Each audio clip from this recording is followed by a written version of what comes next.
अरे कुछ मदद करें आपकी, कहीं चोट लग जाएगी आपको। नहीं जरूरत नहीं है, हम चले जाएंगे। कैसी बातें कर रहे हैं, हमें अपना फर्ज तो निभाने दीजिए।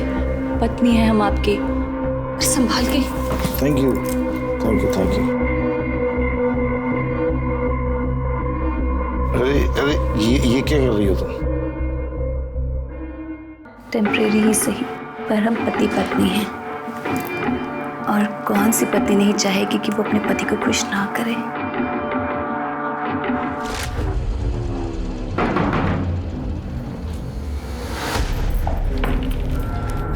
आ गई घर की याद? नहीं, काम बहुत था, सेठ ने दूसरे गांव भेजा था काम के सिलसिले में। झूठ, हमें सब पता है कि आप पूरा दिन क्या काम करते हैं। यहाँ घर में खाने को दाने नहीं है और साहब को अय्याशा करनी होती बात। तो मुझ पर कभी यकीन क्यों नहीं करती? सच बोलोगे तो क्यों नहीं करूंगी यकीन मैं?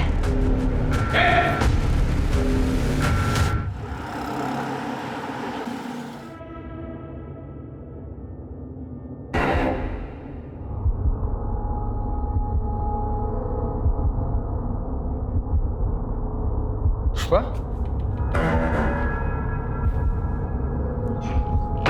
पुष्पा पगला गई हो क्या? हाँ, दरवाजा खोल के सो रही हो? कुछ चोर आ गया तो का चुरा कर लेकर जाएगा वो इस घर में से? है का इस घर में चुराने को? चुप कर, चबर चबर मत कर, भूख लगी खाने दे। भूख तो हमें भी लगी है, लेकिन कुछ नहीं है खाने को। कुछ नहीं है मतलब? कुछ था ही नहीं बनाने का, तो क्या बनाते हैं हम? अरे किराने वाले से राशन ले आती ना। किराने वाले का इतना उधार हो गया है कि वो अब राशन ही नहीं दे रहा है हमको। तो खाने को नहीं मिलेगा कुछ? क्या कर रही है?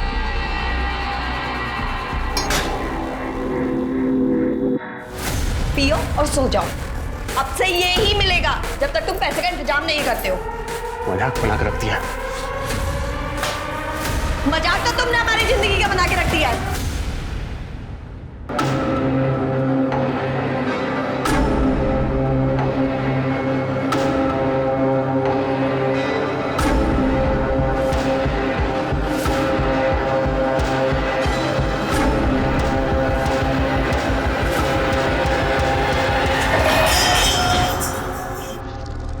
पुष्पा, कहाँ जा रही है? पुष्पा, पुष्पा, रुक! ए पुष्पा, रुक!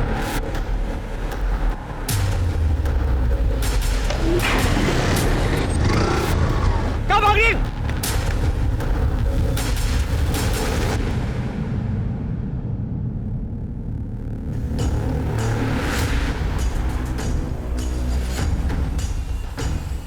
सर, गुमशुदगी की रिपोर्ट लिखवानी है सर।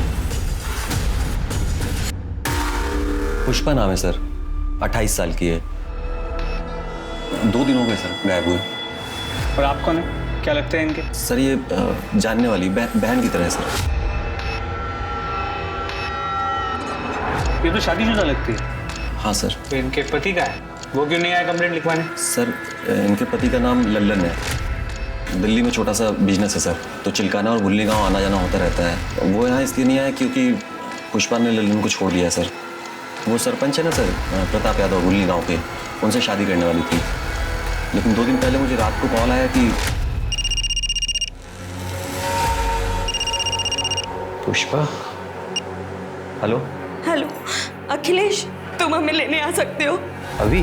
हाँ अभी, जल्द से जल्द प्लीज। हुआ क्या है पर? अखिलेश, हमने फैसला किया है कि हम प्रताप यादव से शादी नहीं करेंगे। क्या हुआ? वो हम तुम्हें मिलने के बाद बताएंगे, प्लीज हमें लेने आ जाओ। 9 बजे तक आ जाओ। हाँ ठीक है, मैं इंतज़ार करता रहा था, लेकिन वो आई नहीं। मैंने फ़ोन भी किया लेकिन फ़ोन अब तक बंद आ रहा है। अगले दिन मुझे दिल्ली जाना था तो मैं चला गया। वापस आने के बाद मैंने बहुत कोशिश की, लेकिन वो ना ही प्रताप यादव क्या है ना ही लल्लन सिंह क्या। लेकिन ये प्रताप यादव की तो 2 दिन पहले शादी हो गई है ना? हाँ सर, किसी और से की। मैं ज़्यादा नहीं जानता सर, आप प्लीज़ पता लगाइए ना कि कहाँ है।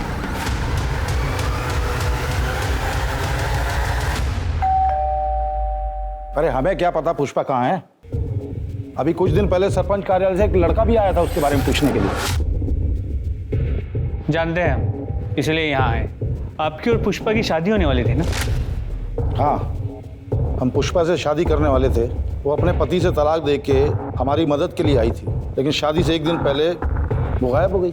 हम ये शादी नहीं करना चाहते, इसलिए हम अपने पति के पास वापस जा रहे हैं। क्या तुम मेरे साथ ऐसा कैसे कर सकती हो पुष्पा? मेरी हेलो हेलो। लेकिन अखिलेश ने बताया कि वो लल्लन के पास वापस नहीं गई। तो गई होगी कहीं।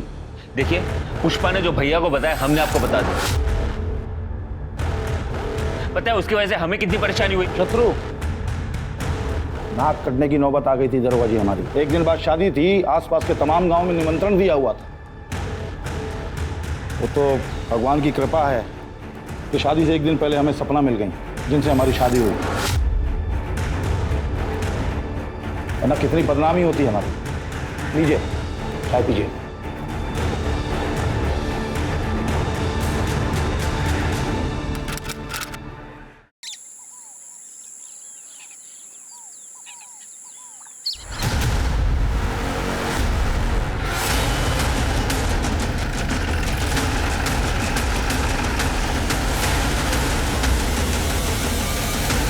सर उस तरफ। चल दिखा।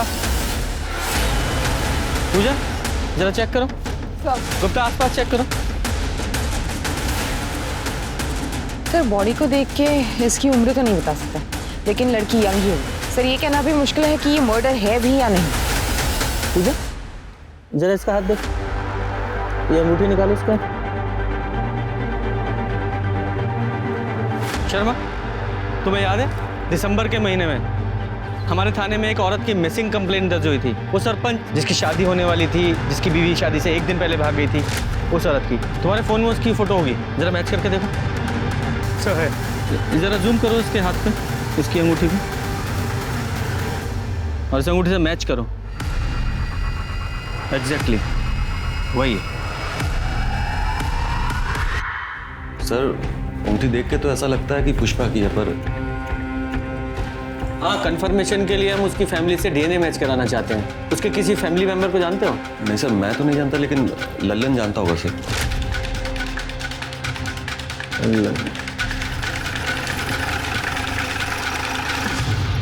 पुष्पा हमेशा पैसों के लिए झगड़ा करती थी मुझसे। कितनी बार तो खाना भी नहीं बनाती थी, मुझे भूखे पेट पानी पीकर सोना पड़ता था।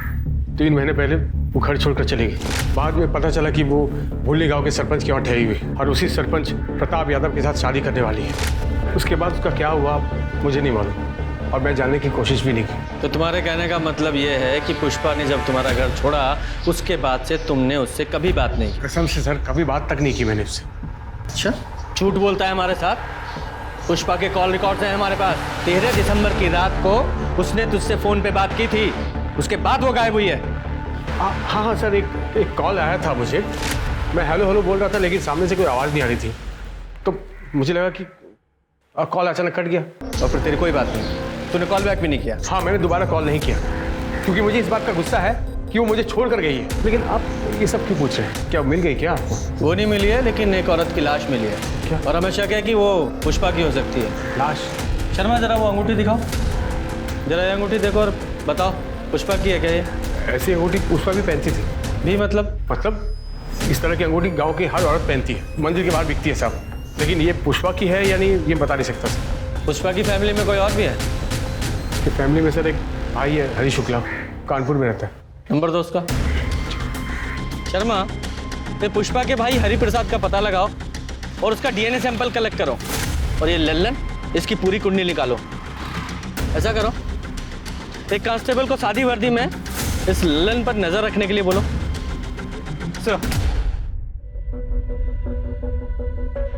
अब 1 महीने में हमारे फेरे भी हो जाएंगे। शत्रु, हमें ना तुमसे कुछ बात करनी थी। बताओ। हम चाहते हैं कि शादी के बाद हमारा अलग घर हो। क्यों? भैया भाभी के साथ क्यों नहीं रहना? पर शत्रु, हमारी प्रिवेसी का क्या? जो एक साथ रहते हैं उनका प्रिवेसी नहीं होता क्या? ऐसे तो जॉइंट फैमिलीज होते ही नहीं। अब भाभी के बिना रहना तो मैं सोच भी नहीं सकता। तुम तो ऐसे बोल रहे हो जैसे सपना भाभी हमेशा से वहीं रहती थी। हमेशा से नहीं रहती थी, पिछले 3 महीने से आई हुई है। लेकिन भाभी बहुत अच्छी है। क्या बात है भाभी, माँ बिल्कुल ऐसी मालिश करती थी। तुम जब सपना भाभी से मिलोगी ना तब तुम्हें पता चलेगा कि वो कितनी अच्छी है। अरे अच्छा हुआ वो पुष्पा भाग गई और भैया को सपना भाभी से शादी करनी पड़ी। किस्मत अच्छी है उनकी। देखो सब ठीक हो जाएगा। सर, पुष्पा के भाई हरी शुक्ला के अनुसार पुष्पा की उससे बात ही नहीं हुई थी। लेकिन उसका डीएनए सैंपल तो लिया ना तुमने? ले लिया है सर। Very good. इस सैंपल को बॉडी के साथ टेस्टिंग के लिए लैब में भेज दो। सर कांस्टेबल अमन यादव का कॉल आया था। ललन गांव के बाहर भवानी मंदिर में शादी कर रहा है। अच्छा। ओम श्री सिद्धि विनायक स्वाहा, अष्ट विनायक स्वाहा, ओम गण गणपतये स्वाहा। सर जिस कांस्टेबल को हमने ललन पे नजर रखने के लिए कहा था उसने हमें बताया कि पिछले 2 सालों से ललन का चक्कर चिलकना गांव की एक औरत अंबिका से चल रहा है। इसी बात को लेकर पुष्पा ललन पे बहुत चिढ़ती भी। जैसे ही पुष्पा ने घर छोड़ा लोगों ने बताया कि अंबिका को ललन के घर पे रात बेरात देखा गया है। इस लल्लन को बहुत जल्दी है दूसरी शादी करने की। इतनी भी क्या जल्दी है? कुछ रस्में हमारे साथ भी निभाई है। सर क्या हुआ सर? पुष्पा के होते हुए तुम दूसरी शादी कैसे कर सकते हो? तुम्हारी पत्नी है ना पुष्पा। लेकिन आप ही ने तो बोले थे कि पुष्पा मर चुकी है। ऐसा नहीं कहा था कि वो मर चुकी है, सिर्फ इतना कहा था कि क्या वो पुष्पा की बॉडी है, हमें शक है। कंफर्म नहीं किया था, लेकिन तूने तो कंफर्म ही कर दिया है। ऐसा तो नहीं तूने पुष्पा को मार दिया इसलिए तू अंबिका से दूसरी शादी कर रहा है? पुष्पा के मर्डर के जुर्म में अरेस्ट करो इसे। अरे सर रुकिए एक मिनट सर, एक मिनट बात सुनिए सर। देखिए ये सच है कि पुष्पा की वजह से पैसा और डील खो दिया था मैंने, लेकिन मैंने इसको मारा नहीं सर। मैंने इसको मारा नहीं। कौन सी डील और कौन सा पैसा? प्रताप यादव की डील थी सर। वो पुष्पा के साथ 4 साल के लिए शादी करना चाहता था। इसके बदले में वो हर महीने मुझे 2.5 लाख रुपया देने वाला था सर। 4 साल के लिए शादी? ऐसी कौन सी डील होती है भाई 4 साल के लिए शादी? नहीं, अगर मान भी ले कि कोई ऐसी डील होती भी है और वो प्रताप यादव ऐसा क्यों करने वाला था? मैं बताता हूँ सर।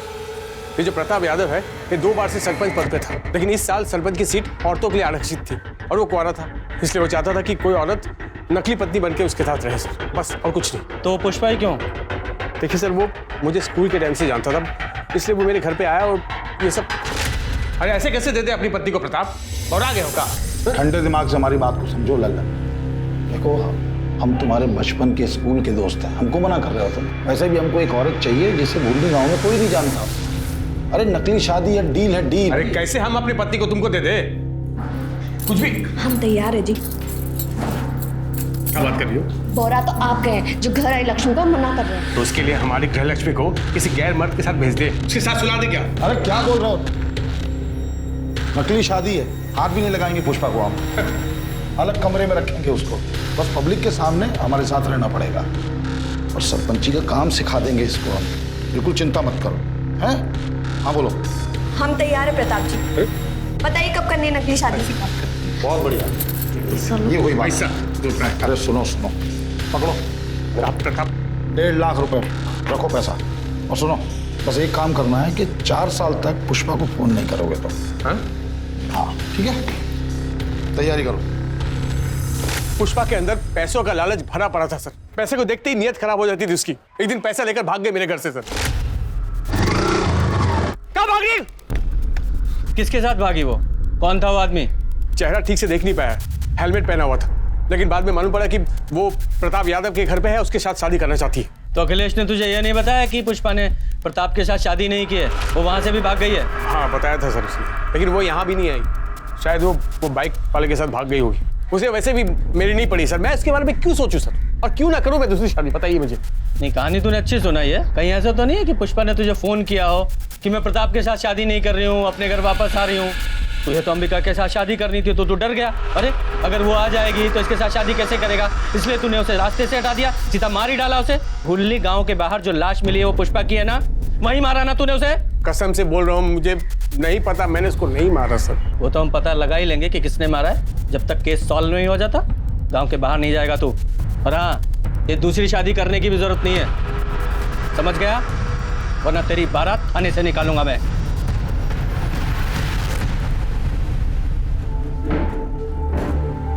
राज, राज कहाँ रहता है ये? जी जीजू प्रणाम। राम प्रसाद की फाइल का क्या हुआ? वो तो मैंने तेज प्रकाश को बोला था ना उन्हें दिखाने के लिए। जब तेज प्रकाश को बोलना होता तो तुमको क्यों बोलते हम? जीजू पर वो तो मैंने हमारे जीजू होने का फायदा मत उठाओ। वैसे भी पूरे गांव में सपना की सरपंची का डंका बजाते फिरते हो। कायदे में रहोगे तो फायदे में रहोगे। जी जीजू। कैसे हो भैया?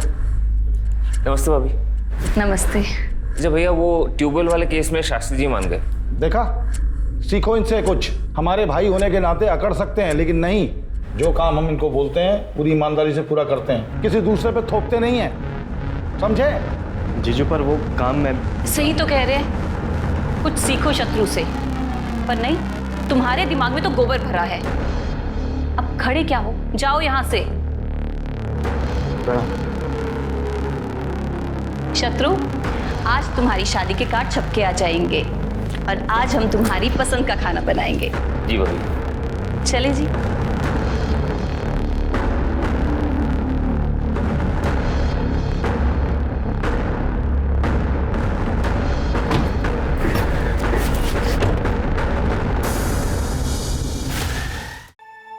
अरे राज, अरे क्या कर रहे हो? नीचे उतरो, गिर जाओगे। आपको क्या फर्क पड़ता है? जाओ अपने पति और देवर को देखो। मैं तो नौकर हूं ना घर का। कैसी बातें कर रहे हो? चलो नीचे उतरो, नीचे उतरो। वो लोग आपको मिलके सिर्फ बेवकूफ बना रहे हैं। आपको ये बात समझ नहीं रही है? सिर्फ रबर के स्टैम्प की तरह इस्तेमाल कर रहे हैं जीजू आपका, और कुछ नहीं। ये कैसी बातें कर रहे हो एक बात आप ही मुझे बताओ, महीने में लाखों कमाते हैं जीजू, उसका एक दहला भी देते हैं आपको? नहीं। अरे जरूरत पड़ने पर जब भी उनसे पैसे मांगे हमेशा दिए हैं ना उन्होंने। ये भीख के पैसे ना आपको अच्छे लगते होंगे, मुझे नहीं अच्छे लगते। और किस चीज के लिए पैसे मांगते हैं आप? घर गृहस्थी चलाने के लिए? उसके अलावा 1 रुपया भी मांगे आपने कभी ऊपर से? राज, अभी हमारी शादी को सिर्फ 2 महीने हुए हैं। अपने जीजू को थोड़ा सा वक्त तो दो ना, ताकि वो हम पे विश्वास कर पाए। दीदी आप गलत फहमी में, आप जो सोच रहे ना वैसा दिन कभी नहीं आएगा। अरे राज,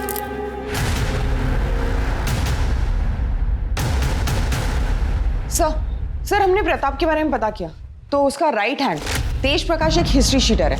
उसकी बीवी राजेश्वरी प्रताप के घर नौकरानी का काम करती है। सर पड़ोसी से पूछताछ की तो एक पड़ोसी कमली सिंह ने हमें बताया कि राजेश्वरी को भूषण ज्वेलर्स के यहाँ पे चांदी के बर्तन बेचते हुए देखा है मैंने। तो राजेश्वरी ने चोरी की। जब मैंने उससे पूछा तो उसने बताया कि प्रताप भैया ने उसे गिफ्ट दिए थे। गिफ्ट? हाँ, पहले भी मैंने ऐसे गिफ्ट बेचते हुए दुकान पर उसको देखा है, लेकिन लगता है जब से सपना भाभी आई है उसे गिफ्ट मिलना बंद हो गया है। ये राजेश्वरी और प्रताप यादव, इन दोनों का कोई चक्कर है क्या? सर कमली ने कुछ खुल के नहीं बताया। उसने नहीं बताया तो सीधे राजेश्वरी से पूछते। सच कहते हैं साहब, वो सारे गिफ्ट्स भैया जी ने दिए थे।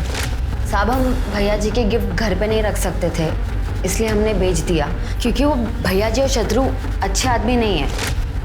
अच्छे इंसान नहीं है इसका क्या मतलब है? साहब बहुत मौका परस्त लोग हैं, मतलब अपने फायदे के लिए कभी भी बदल सकते हैं। देखिए ना, यूँ तो भैया जी ने कभी शादी नहीं की, सारी जिंदगी कुंवारे थे, पर जैसे सरपंच की कुर्सी बचाने का मौका आया उन्होंने फटाफट शादी कर ली।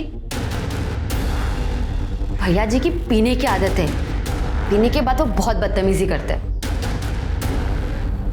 और तुम्हारा पति, वो कौन सा दूध का दूल्हा है? साहब हम मानते हैं कि वो दूध के दूल्हे नहीं है, पर हाँ जब से उन्होंने हमसे शादी की वो बदल गए। हाँ, वो भैया जी के छोटे मोटे बुरे काम कर देते, मतलब लोगों को डराना धमकाना, उनके पैसों को संभालना। तुम्हारे भैया जी के लिए तुम्हारे पति तेज प्रकाश ने कोई खून भी किया है? ये आप क्या बोल रहे हैं साहब? हम खूनी नहीं है। तो इतना डर क्यों रहे हो? साहब पुलिस को देख के कौन नहीं डरता है? अब हम लोग तो गरीब आदमी हैं साहब, जैसे तैसे करके गुजारा होता है। हमें छोड़ दो साहब। 13 दिसंबर को कहाँ थे तुम? 13 दिसंबर मतलब जिस रात पुष्पा गायब हुई, उस रात कहाँ थे तुम? साहब ये तो घर पर ही थे। हाँ साहब, मैं घर पे ही था, और अगले दिन जब हवेली पहुंचा तो पता चला पुष्पा जी भाग गई। भैया जी बहुत गुस्से में थे, क्योंकि शादी की सारी तैयारियां हो गई थी।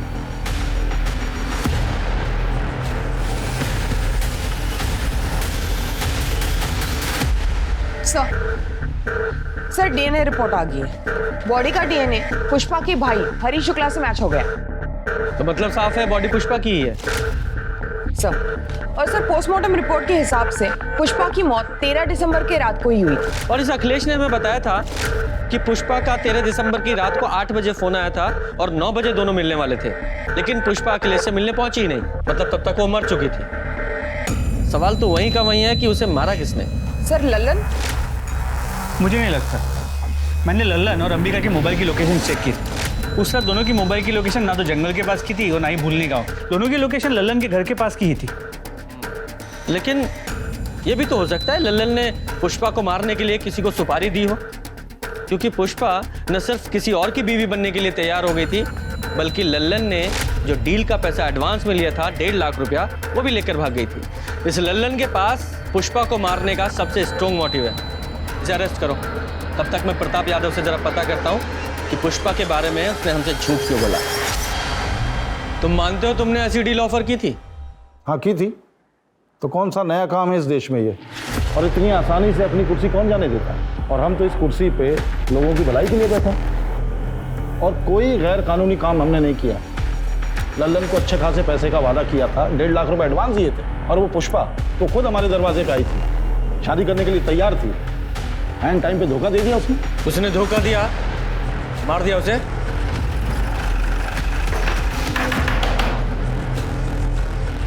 सर आप ले चलो इसे। लेकिन क्यों सर? मैंने क्या किया सर? पुष्पा का मर्डर। एक मिनट सर, मैंने पुष्पा को नहीं मारा सर। आप प्रताप और शत्रु से पूछे ना, उन्होंने मारा होगा सर। हमने कहा ना कि पुष्पा की मौत से हमारा कोई लेना देना नहीं है। क्या हुआ था उस रात? देखिए, हम पुष्पा से मिलने उसके कमरे पे गए तो पुष्पा हमें नहीं मिली, तो पूरे घर को ढूंढा हमने, वो कहीं नहीं मिली। फिर बाद में पुष्पा का फोन आया, उसने बोला कि वो हमसे शादी करने को तैयार नहीं है, इसलिए घर छोड़ के गई है। उस रात तुमने पी रखी थी? ये कैसा सवाल कर रहे हैं आप? हमने सुना है तुम रोज पीते हो और पीने के बाद जरा ज्यादा ही तरन्नुम में आ जाते हो और बदतमीजी करने लगते हो सकता है उस रात तुमने उसके साथ करने की कोशिश की, उसने विरोध किया तो मार डाला उसे। हम मानते हैं कि हम रोज शराब पीते हैं, लेकिन हम किसी औरत के नजदीक नहीं जाते, यहां तक कि हम किसी को छूते तक नहीं है। चाहे तो आप सपना से पूछ लीजिए। अपनी पत्नी को भी नहीं छूते? देखिए, हम पराई औरत के बारे में बात कर रहे हैं।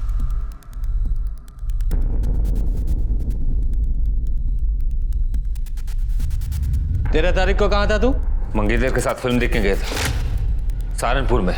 वहीं पे खाना खाया और 11 बजे घर वापस आ गया। सपना जी? जी। पुष्पा को जानती हैं आप? जी नहीं।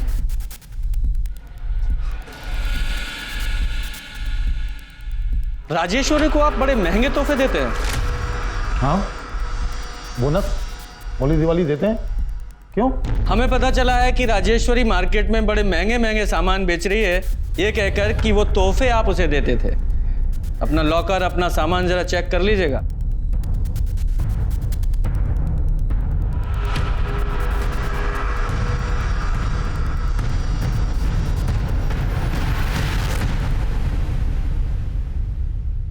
सर, राजेश्वरी के अनुसार प्रताप पीने के बाद कंट्रोल में नहीं रहता था। हाँ, लेकिन जब हमने प्रताप से पूछताछ की थी तो उसने बताया था कि उसने किसी भी औरत के साथ कभी भी कोई बदतमीजी नहीं की। और सपना ने उसके हाँ में हाँ मिलाई थी। कहीं ये सपना प्रताप की टेम्परेरी बीवी तो नहीं है, जैसे कि पुष्पा होने वाली थी?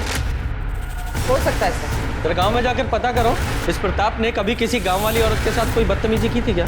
सर मैडम, वो तो किसी औरत की तरफ नजर उठाकर देखते तक नहीं थे। मुझे बहुत गर्व है कि मेरा बेटा प्रताप भैया जी को अपना आदर्श मानता है। अरे गांव वालों के हिसाब से ये प्रताप यादव भगवान के समान है, तो इस राजेश्वरी ने हमें कौन से प्रताप के बारे में बता दिया? शत्रु और हमने पूरे घर के सामान को चेक किया। ये रही वो लिस्ट जो तुमने पिछले कुछ दिनों में चुराई है। भैया जी, इसमें कोई गलती नहीं है। ये सारा सामान हमने चुराया था पैसों के लिए। हमें माफ कर दीजिए भैया जी। दोबारा अपनी शक्ल मत दिखाना, मैं निकल जाओ। सर, हो सकता है प्रताप में कोई कमी ना हो, लेकिन ये नई सरपंच सपना यादव, उसके बारे में ऐसे नहीं कह सकते, क्योंकि प्रताप से पहले उसकी शादी अमर शर्मा नाम के एक आदमी से हुई थी। ठीक है, अमर और सपना इन दोनों से अलग अलग बात करते हैं। हाँ सर, मैं ही हूँ सपना का अभागा पति अमर शर्मा। अभागा? अरे अपनी बीवी को छोड़ दिया, फिर भी खुद को अभागा बता रहे हो? नहीं सर, मैंने उसे नहीं छोड़ा, उसी ने मुझे छोड़ दिया। जैसे उसे पता चला कि वो प्रताप किराए की बीवी के साथ सरपंच की कुर्सी भी दान पे दे रहा है, उसने मुझे छोड़ दिया। प्रताप को कैसे जानते हो तुम? सब प्रताप कभी मेरा दोस्त हुआ करता था, लेकिन जैसे उसे पता चला कि मैं कंगाल हो गया हूं तो उसने मुझसे दोस्ती खत्म कर दी। लेकिन सपना बीच में आ गई। उसने बिना किसी शर्त के उसकी बात मान ली और मुझे छोड़ दिया। तो और क्या करती सर, दूसरे आदमी से शादी करना ही बेहतर था बजाय अपनी जान लेने के। अमर को शराब पीने की बहुत बुरी लत है। रोज शराब पीने के बाद वो मुझे मारता पीटता था। मैं तो अपनी ज़िंदगी ख़त्म कर देना चाहती थी। जब प्रताप जी की मुझे डील मिली तो मुझे वो मेरी हर समस्या का हल लगी, इसलिए मैंने डील एक्सेप्ट कर ली। सर इसमें मैंने क्या गलत किया? और अमर तलाक के पेपर पे साइन कर चुका था। तलाक के पेपर थे? नहीं सर, वो तलाक के पेपर कैसे हो सकते हैं? वो प्रताप ने तो मुझे बोला था कि वो डील के पेपर थे। सर मैं बहुत पढ़ा लिखा नहीं हूँ, मुझे नहीं पता कि उन कागजों में क्या लिखा था। और प्रताप ने मुझसे बोला भी था कि वो पेपर मुझे वापस लौटाएगा, लेकिन नहीं लौटाया उसने। और ऐसा कोई एग्रीमेंट साइन नहीं हुआ था। और रही बात तलाक की, तो उसका फैसला 1-2 दिन में आ जाएगा। आप लोग चाहें तो तहसीलदार के ऑफिस में जाके पता कर सकते हैं। और आज के बाद हमारी गैर मौजूदगी में हमारी पत्नी से बातचीत करने मत आइएगा। आप लोग जा सकते हैं, प्लीज।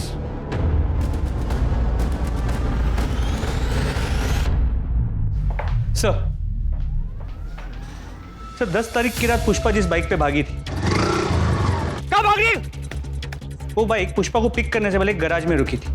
वो गैराज बाईपास रोड पे था, वहाँ एक सीसीटीवी कैमरा था। और सर उस आदमी ने अपना हेलमेट उतारा था। सर देखिए वो आदमी कौन है। ये तब से हमें बेवकूफ बना रहा है। लेके आओ इसे।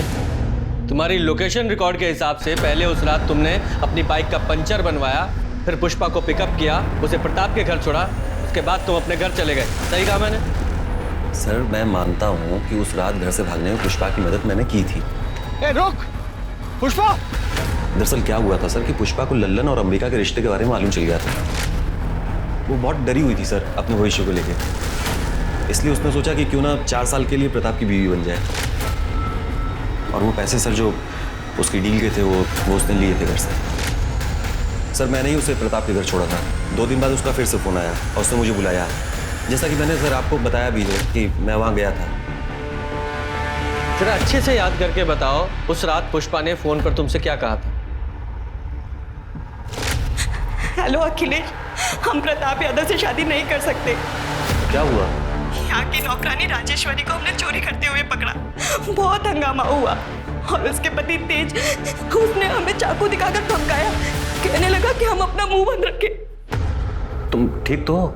हाँ हम ठीक है, तुम बस 9 बजे तक आ जाओ, बाकी बातें हम मिलकर बताएंगे। हाँ ठीक है सर, मैंने आपको बताया तो मैं वहाँ गया था, मैं इंतज़ार कर रहा था, लेकिन पुष्पा वहाँ आई नहीं। मैंने फ़ोन भी लगाया लेकिन फ़ोन नहीं उठाया सर उसने। नहीं, ऐसा भी तो हो सकता है कि तुम झूठ बोल रहे हो। पुष्पा सचमुच तुम्हारे पास आई हो, तुमने उसे शादी के लिए प्रपोज किया, उसने मना कर दिया तो गुस्से में आकर उसे मार दिया।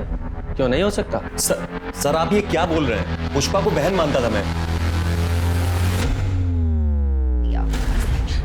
प्रताप जी ने हमारे साथ किया है सर। क्या? आपके पति ने? शादी की डील हुई थी कि प्रताप दीदी को हाथ भी नहीं लगाएगा, दोनों को अलग अलग कमरे में रहना था। सर 2 महीने तक सब ठीक था, लेकिन कल रात प्रताप जी हमारे कमरे में आए और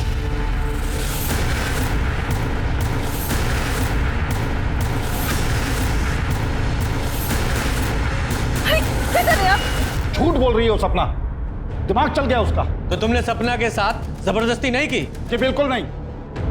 कल रात पीने के बाद जब हम अपने कमरे पे जा रहे थे तो अरे कुछ मदद करें आपकी, कहीं चोट लग जाएगी आपको। नहीं जरूरत नहीं है, हम चले जाएंगे। कैसी बातें कर रहे हैं? हमें अपना फर्ज तो निभाने दीजिए, पत्नी है हम आपकी, संभाल के। Thank you thank you thank you. वो सपना हमें खुद फंसा रही है। वो क्यों फंसाएगी? वो भी अपने ही पति के इल्जाम में। शायद उसको कोई भड़का रहा होगा। कौन? उसका नकारा भाई राज, वो भड़का रहा होगा उसे।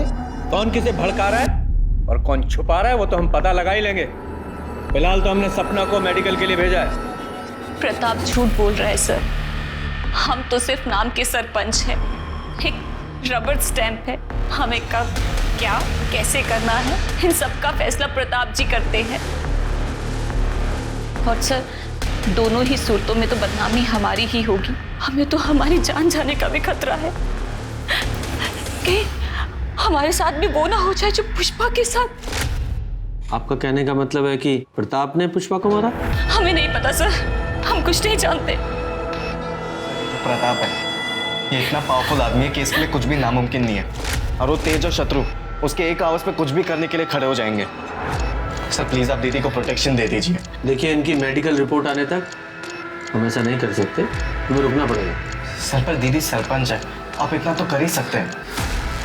रहने दो राज, पुलिस को अपना काम करने दो, तब तक हम अपनी रक्षा खुद ही करेंगे। Thank you. Sorry. Police Pratap को लेकर एक और बार कंफ्यूज हो गई थी, क्योंकि सपना प्रताप के खिलाफ फिर से कंप्लेंट लेके पहुंची कि प्रताप ने उसे मारने के लिए गुंडे भेजे थे जब वो सरपंच ऑफिस से निकलकर घर वापस जा रही थी। सपना ने जहां एक तरफ अपने चोट के निशान पुलिस को दिखाए, वहीं दूसरी तरफ ये भी बताया कि गुंडों ने उसे प्रताप की बदनामी न करने की हिदायत दी थी और उनमें से एक की आवाज तेज प्रकाश जैसी थी। अरे हमने कोई अटैक नहीं किया इनके ऊपर। और हम कल पूरी शाम भैया जी के साथ ही थे, तो हम कैसे अटैक कर सकते हैं? सर, ये तो एक दूसरे का ही साथ देंगे ना। शांत खड़ा रहे, ज्यादा गर्मी मत दिखा वरना यही ठंडा कर दूंगा। आधा कुर्सी के लिए ये सब डील मत करो, आपने मेरी एक नहीं सुनी। अभी देखिए, भैया आपको कभी चोट नहीं पहुंचा सकते, लेकिन आपकी ये हालत मुझसे देखी नहीं जा रही। मेरे तरफ से जो कुछ भी होगा ना, मैं करूंगा।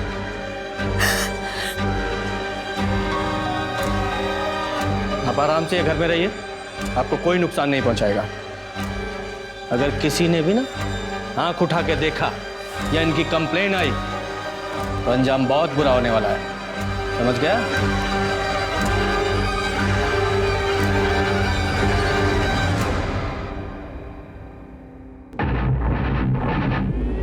भाभी अंदर आ जाओ।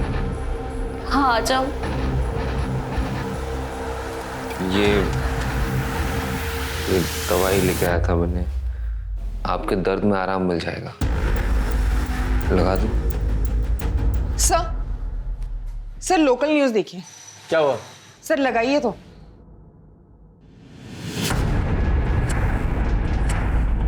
हमारे पति प्रताप जी ने हमारे साथ जबरदस्ती की और फिर अपने गुंडों और तेज प्रकाश को भेजकर हमें धमकाया, पर इससे भी उनका मन नहीं भरा। अभी 2 दिन पहले उनके छोटे भाई शत्रु ने हमारे साथ जबरदस्ती की। हमारे कमरे में मेरे घाव पर मरहम लगाने के बहाने उसने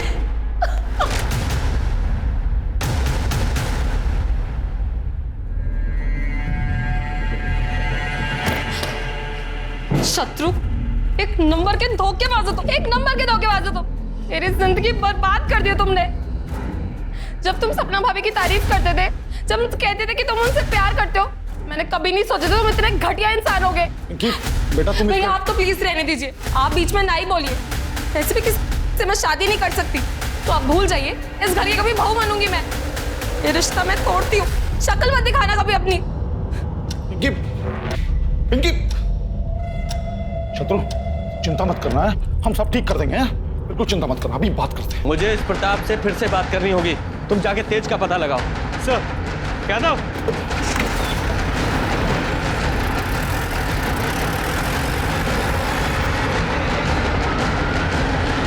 क्या चल रहा है? सर वो सपना जो बोल रही है झूठ बोल रही है। वो तेज कहाँ है? तेज कहाँ है? बोलो शर्मा। सर ये तेज प्रताप घर पे नहीं है।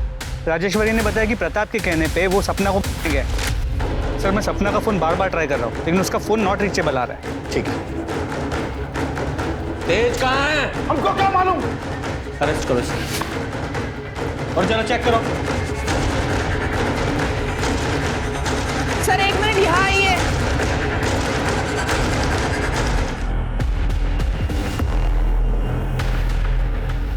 मैंने सपना भाभी को कभी बुरी नजर से नहीं देखा, वो तो मेरे लिए माँ समान थी।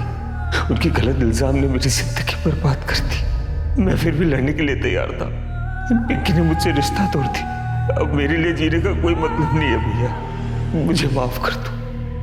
शत्रु!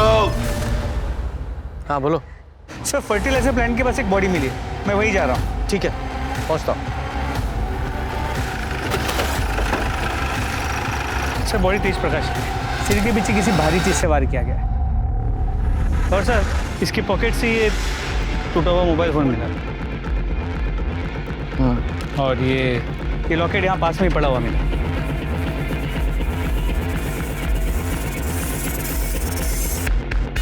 शर्मा, इस जगह का डम डाटा निकलवाओ। 13 दिसंबर का रात 7 बजे से रात 11 बजे तक का डम डाटा निकलवाओ, वहां जहां पुष्पा की लाश मिली थी। क्योंकि ये लॉकेट मैं पहचानता हूं किसका है। तेरा ये लॉकेट तेज की लाश के पास मिला हमें, और तेरे फोन की लोकेशन भी वहीं की थी।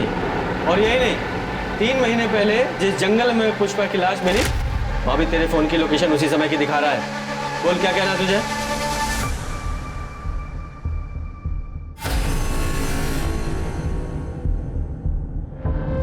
क्योंकि ये लॉकेट मैं पहचानता हूं किसका है।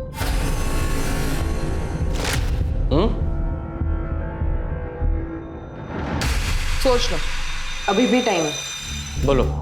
तेज प्रकाश ने हमें बात करते हुए सुन लिया था। पुष्पा को मारकर सरपंच की कुर्सी पर बैठने का प्लान तो हमारा पूरा हो गया, लेकिन हम अभी भी एक रबर स्टैंप हैं।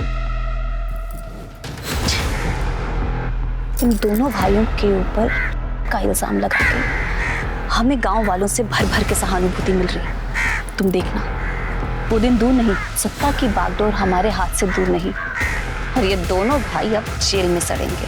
और अभी पुलिस भी इन्हें जल्दी गिरफ्तार कर लेगी। हमने सब सुन लिया है।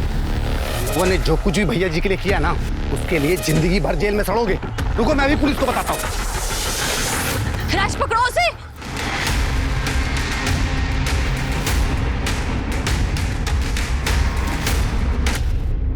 और पुष्पा को क्यों मारा? प्रताप की टेम्परेरी बीवी का सपना मेरे पति अमर ने यह कहकर ठुकरा दिया कि मैं गैर मर्द के साथ कैसे रह सकती हूँ। बेवकूफ था वो। लेकिन जब मुझे पता चला कि पुष्पा प्रताप की बीवी बनने वाली है और पुष्पा प्रताप के घर में है, तो मैं पुष्पा से मिलने उसके घर पर गई। मुझे पता था प्रताप हर शाम को शराब पीता है। जब मैं वहां पहुंची तो मैंने देखा कि हमने राजेश्वरी को चोरी करते हुए देखा है। अपनी आंखों से देखा हमने। बोली भैया जी, खुद चोरी करते उस पे इल्जाम लगाती हूं। दोहराओ, चलो निकलो यहाँ से, आओ।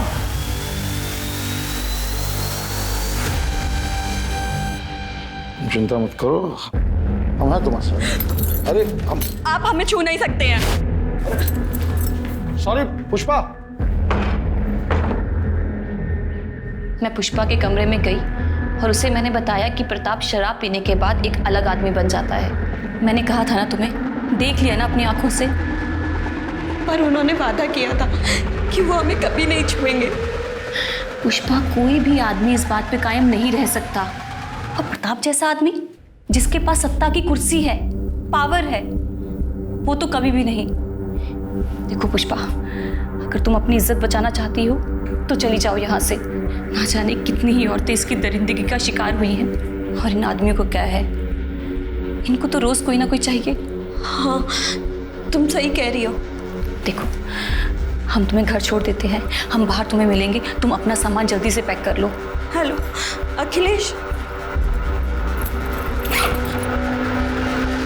मैंने राज को पहले ही गाड़ी तैयार रखने के लिए बोला था। पुष्पा, तुमने बहुत सही फैसला किया। तुम हमको ना गांव के बाहर ही छोड़ देना। ठीक है, तुम एक काम करो, अब प्रताप जी को फोन करके बोल दो कि तुम उनसे शादी नहीं करना चाहती, ताकि वो तुम्हारा पीछा ना करे। हेलो, हम बोल रहे हैं, हम ये शादी नहीं करना चाहते, इसलिए हम अपने पति के पास वापस जा रहे हैं। क्या तुम मेरे साथ ऐसा कैसे कर सकती हो? Hello hello Pushpa.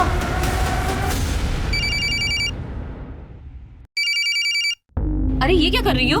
लल्लन को कॉल कर रहे हैं, उन्हें बता तो दें कि हम गांव वापस आ रहे हैं। अरे नहीं। हेलो हेलो हेलो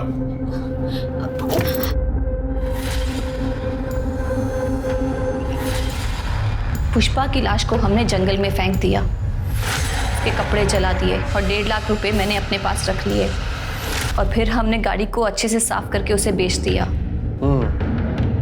वैसे तुम बहुत कमाल की एक्टर हो, हैं? और पुष्पा को रास्ते से हटाकर तुम खुद उसकी बीवी बन गई। वाह, और बहुत अच्छा नाटक किया तुमने उनकी बीवी बनने का। जैसे वो बोलता रहा वैसे करती रही, एकदम गुड़िया बन के। हालांकि इस बीच राज ने कई गलतियां की, पर वो मैंने सब संभाल ली। मैं बस अपना समय काट रही थी। प्रताप और शत्रु के खिलाफ जो तुमने कंप्लेन की थी वो झूठी थी। शत्रु तो मुझे अपनी माँ समान मानता था, बेचारा बेमतलब मारा गया। मुझे तो सरपंच की कुर्सी चाहिए थी, पूरी कुर्सी। रबर स्टैंप बन के नहीं रहना चाहती थी मैं, स्टैंप लगाने वाला मैं हाथ बनना चाहती थी। इनके खिलाफ चार्जशीट बनाओ और अब जेल में बनना तुम सरपंच, वहां मिलेगी तुम्हें कुर्सी। लालच ने 3 लोगों को मौत के घाट उतार दिया। राजेश्वरी प्रताप को लालच के कारण बदनाम कर रही थी। सपना को पुष्पा को मार के टेम्पररी वाइफ बनने के बाद भी लालच खत्म नहीं हुआ, उसे और चाहिए था। और प्रताप उस सरपंच की कुर्सी पर नियंत्रण रखे रहने के लिए टेम्पररी बीवी लाने को तैयार हो गया। हमारे पूर्वजों ने बिल्कुल ठीक कहा है, लालच बुरी बला है। तो चलिए, मैं दिव्यांका त्रिपाठी दहियाब लेती हूँ आपसे विदा। फिर मिलूंगी क्राइम पेट्रोल सतर्क के नए एपिसोड के साथ। आप सतर्क रहिए, सुरक्षित रहिए और देखते रहिए क्राइम पेट्रोल सतर्क। जय हिंद।